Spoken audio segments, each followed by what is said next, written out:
بسم اللہ الرحمن الرحیم۔ اللہ کے نام سے شروع جو بڑا مہربان نہایت رحم والا ہے۔ تمام دیکھنے اور سننے والوں کو السلام علیکم۔ آپ سب سے گزارش ہے کہ ایک بار درود شریف پڑھ لیں، کیونکہ ایک بار درود شریف پڑھنے سے اللہ پاک 10 مرتبہ رحم فرماتا ہے۔ معزز دوستو، کیا آپ نے یہ کبھی سوچا ہے یہ دنیا کیسے وجود میں آئی؟ کچھ سائنسدانوں کا کہنا ہے کہ حضرت آدم علیہ السلام سے پہلے بھی اس دنیا میں زندگی موجود تھی۔ بعض دعویٰ کرتے ہیں کہ حضرت آدم علیہ السلام سے پہلے اس دنیا میں جنات رہا کرتے تھے۔ جنات پہاڑوں، میدانوں، ہر جگہ قبیلوں کی شکل میں آباد تھے۔ اکثر سائنسدانوں کا کہنا ہے کہ اس زمین پر حضرت آدم علیہ السلام سے پہلے کروڑوں سال تک ڈائناسور نے حکومت کی ہے۔ بہت عرصہ تک وہ اس دنیا میں رہے اور پھر انسان کی آمد کے ساتھ ڈائناسور کی نسل ختم ہو گئی۔ معزز سامعین، سوال یہ پیدا ہوتا ہے کہ یہ دنیا کیسے بنی؟ سب سے پہلے کس کو پیدا کیا گیا؟ زمین کو اللہ تعالیٰ نے کب بنایا؟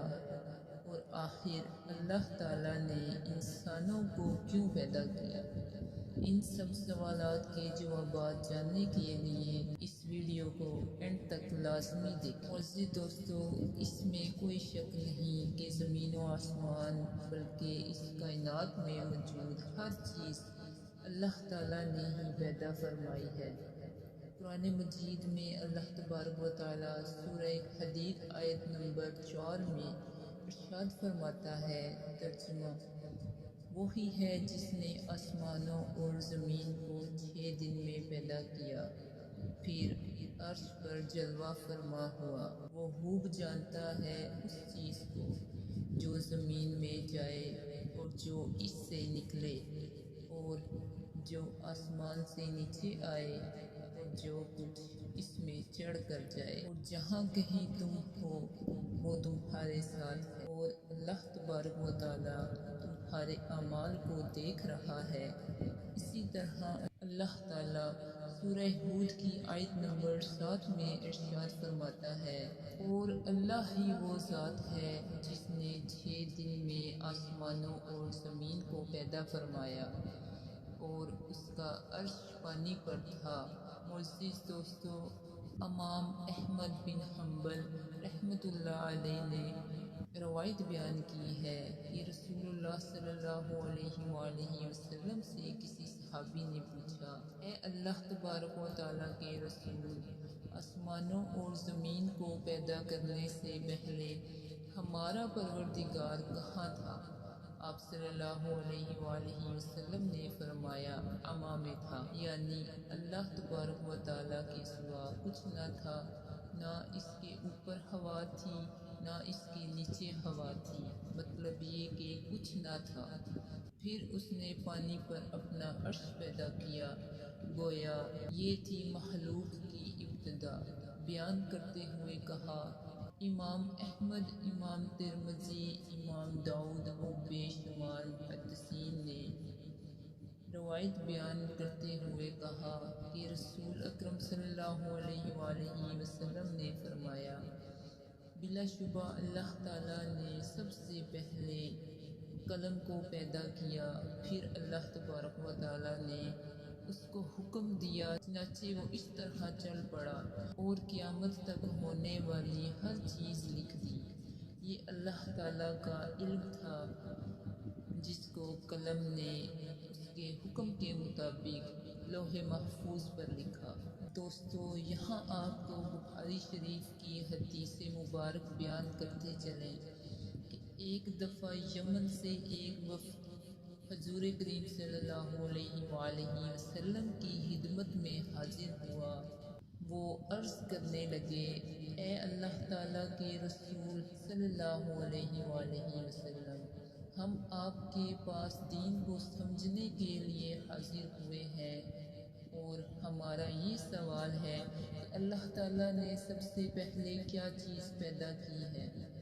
آپ صلی اللہ علیہ وآلہ وسلم نے ارشاد فرمایا، سب سے پہلے اللہ تبارک و تعالیٰ موجود تھے، اس کا عرش پانی پر تھا، پھر اس نے لوح محفوظ پر ہر چیز لکھ دی اور آسمان اور زمین کو پیدا کیا، یعنی ابتدا میں پانی پر عرش کی تخلیق ہوئی، پھر قلم کی پیدائش ہوئی، اس نے سب کچھ لکھ دیا۔ علماء اکرام کا بیان ہے کہ قلم کے فوراً بعد لوح محفوظ کو پیدا کیا گیا، چنانچہ قلم نے لوح محفوظ پر ہر چیز لکھ دی۔ اس کے بعد کائنات کی باقی مخلوقات اور آسمان و زمین کی پیدائش وجود میں آ گئی۔ دوستو، اب سوال یہ پیدا ہوتا ہے کہ اللہ تعالیٰ نے سب سے پہلے جو چیزیں پیدا کی ہیں ان کی ترتیب کیا ہے؟ مطلب پہلے کس کو پیدا کیا اور بعد میں کس کو؟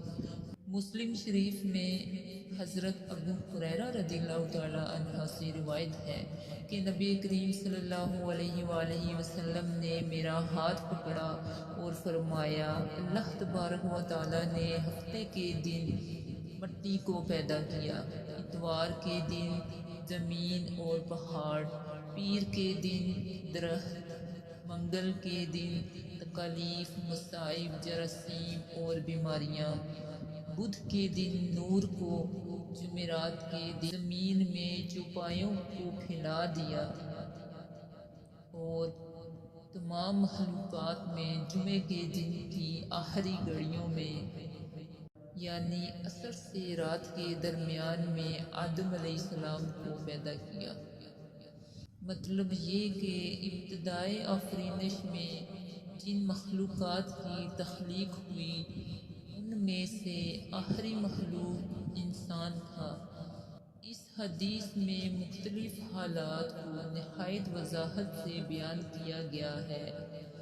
اس سے بخوبی پتہ چل گیا کہ ابتدائی مخلوقات کی ترتیب کیا تھی۔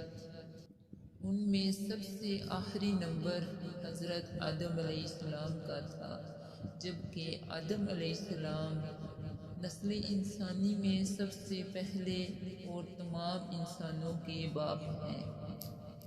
انسانوں سے پہلے فرشتے اور جن پیدا ہو چکے تھے۔ صاحب عقل مخلوقات میں سب سے پہلا نمبر فرشتوں کا، دوسرا نمبر جنوں کا اور آخری نمبر انسانوں کا ہے۔ اللہ تعالیٰ سورہ شورى آیت نمبر 5 میں فرماتے ہیں، ترجمہ: قریب ہے کہ آسمان اپنے اوپر سے پھٹ پڑے اور تمام فرشتے اپنے رب کی تسبیح اور تحمید بیان کر رہے ہیں اور زمین والوں کے لیے استغفار کر رہے ہیں۔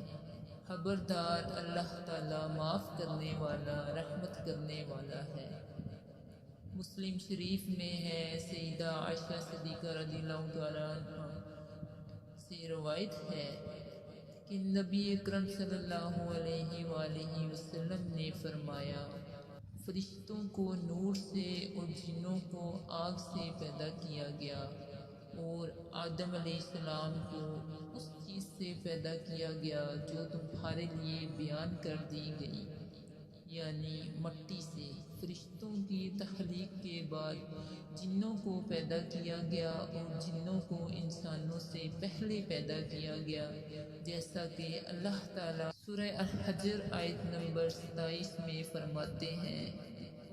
ترجمہ: اور اس سے پہلے جنات کو ہم نے لو والی آگ سے پیدا کیا۔ جنات کے بارے میں بہت زیادہ آیات و احادیث موجود ہیں۔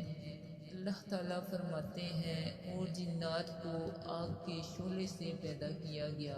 معارج آگ کے بھڑکتے شعلے کے کنارے کو کہتے ہیں، گویا جنوں کو آگ کی جڑ سے نہیں بلکہ آگ کے شعلوں کے کنارے سے پیدا کیا گیا۔ قرآن مجید میں اللہ تعالیٰ نے ابلیس، شیطان کا قول نقل کیا ہے۔ ترجمہ: تو نے مجھے آگ سے پیدا کیا۔ اسی طرح پہلے بھی بیان ہو چکا ہے کہ اللہ تعالیٰ نے فرمایا، اور اس سے پہلے جنات کو ہم نے لو والی آگ سے پیدا کیا۔ یہ ہے جنات کی اصل اور بنیاد۔ ابلیس ملعون بھی جنات میں سے ہے، اور اس مسئلے میں کسی کو تردد و شبہ نہیں ہونا چاہیے، اس لیے کہ قرآن مجید میں ہے۔ ترجمہ: اور ابلیس جنوں میں سے تھا، مطلب یہ کہ وہ فرشتوں میں سے نہیں تھا۔ حسن بصری رحمۃ اللہ علیہ فرماتے ہیں، وہ پلک جھپکنے کے برابر بھی فرشتوں کی جنس میں داخل نہیں ہوا، اور نہ ہی وہ کبھی فرشتوں میں شمار ہوا ہے۔ وہ جنات میں سے ہے کیونکہ اس نے خود اقرار کیا تھا۔ ترجمہ: اے اللہ، تو نے مجھے آگ سے پیدا کیا ہے۔ اگر یہ فرشتہ ہوتا تو اس وقت کہتا، اے اللہ، تو نے مجھے نور سے پیدا کیا ہے۔ اس لیے ابلیس کا جن ہونا روز روشن کی طرح عیاں ہے۔ سیدنا عبداللہ بن عمرو رضی اللہ تعالیٰ عنہما اور سیدنا عبداللہ بن عباس رضی اللہ تعالیٰ عنہما فرماتے ہیں، حضرت آدم علیہ السلام سے 2000 سال پہلے جنات پیدا کیے گئے۔ وہ ہماری اس زمین پر رہائش پذیر تھے۔ وہ فسق و فجور میں مبتلا ہو گئے۔ جب وہ فتنہ و فساد میں حد سے بڑھ گئے تو اللہ تعالیٰ نے ان کی طرف فرشتوں کا عظیم لشکر بھیجا۔ ان سے جنات کی زبردست معرکہ آرائی ہوئی۔